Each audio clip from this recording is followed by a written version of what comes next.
讲到即马，台剧的创作是愈来愈多元。这亲子音乐剧团美德动物乐园推出10集的台剧音乐剧，后礼拜开始要伫咧网络顶头放送，佮伫咧节目内面邀请讲台剧的梦情红豆妹啊，含这台剧路协会理事长开一个台剧小教室的单元，教囡仔剧情内面的台剧词。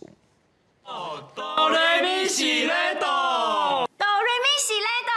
一只敢若会晓讲花语的兔仔，拄着3只敢若会晓讲台语的动物，原本语言袂通，后来兔仔靠音乐甲因交流，渐渐啊，因嘛会晓讲台语啊。一开始我袂晓讲台语，拄着3个人伊讲台语，毋过就是语言无通啦，所以阮都是靠音乐甲身体来去交流啊。这是美德动物乐园后礼拜要推出来的台剧音乐剧。团长讲，这几只动物的故事，就亲像台湾社会缩影。袂晓讲台语的兔仔，就甲看戏的小朋友同款，面对着一群会晓讲台语的大人，只要加讲加交流，就会晓讲。小时候可能都会听，可是都没有什么机会讲台语。那我们到长大之后，其实就是会越来越害怕这个语言。那我们就希望说，可以趁做这个节目的机会，然后让孩子从小他可以接触台语。狐狸的是狐狸，狐狸。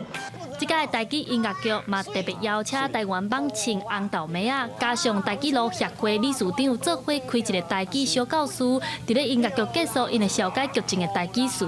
因吸引到的人，就是讲知影讲因的戏、因的音乐好听。因的剧情趣味，因就来啊！有可能来了，就发现哇，原来这个内底有3只动物是讲台语，但是大家并无因为安尼就看无，这就是因的剧情的设定最成功的所在。台剧路表示，这出音乐剧3只会晓讲台语的动物，拢是全台语演出，无透揽任何一句华语，是一出非常专业的台剧音乐剧。后礼拜会伫咧线顶推出来10集的内容，大小朋友拢会再透过音乐剧看戏学台语。记者陈阿双、柯敏哲台北报道。